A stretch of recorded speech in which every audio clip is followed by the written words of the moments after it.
Halo, assalamualaikum warahmatullahi wabarakatuh, dan salam sejahtera buat kita semua. Halo kawan-kawan, para mahasiswa, rekan pendidik, dan para pemerhati bahasa dimanapun berada.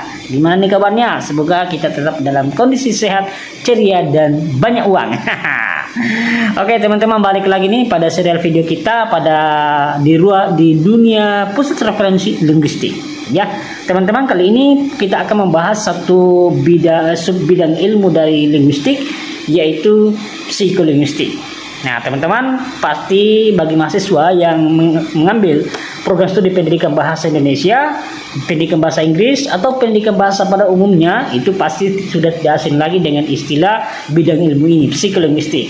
Tapi tahukah teman-teman bagaimana sekarang pemahamannya dalam psikolinguistik ini? Mungkin teman-teman masih ada beberapa di antara kita yang masih bingung apa sih itu psikolinguistik. Nah, itu dia teman-teman, kita akan bahas secara singkat di sini ya teman-teman ya. Kita akan membahas satu poin yang mengantar kita pada pemahaman mendalam tentang kajian ilmu ini, psikolinguistik.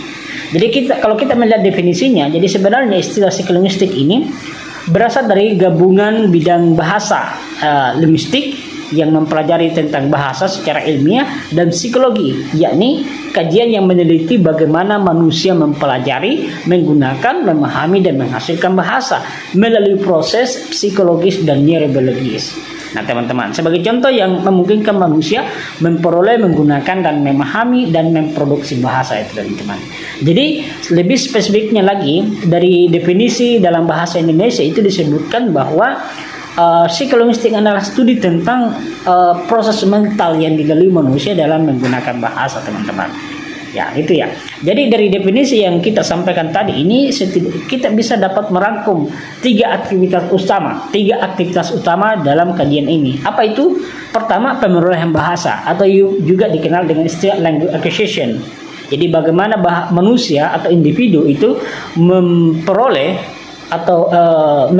bahasa pertama maupun bahasa kedua ya teman-teman. Kemudian pemahaman bahasa atau language comprehension. Jadi bagaimana pendengar ataupun pembaca itu memahami bahasa yang disampaikan. Yang ketiga, produksi bahasa atau juga dikenal dengan istilah language production. Bagaimana pembicara atau penulis itu menghasilkan bahasa. Jadi dalam ruang lingkupnya itu terdapat juga kajian terkait dengan memori, persepsi, perhatian, serta representasi mental dan struktur otak yang mendasari bahasa teman-teman. Jadi itu penjelasan singkat terkait dengan apa sih itu psikologi. Semoga penjelasan singkat ini dapat menambah wawasan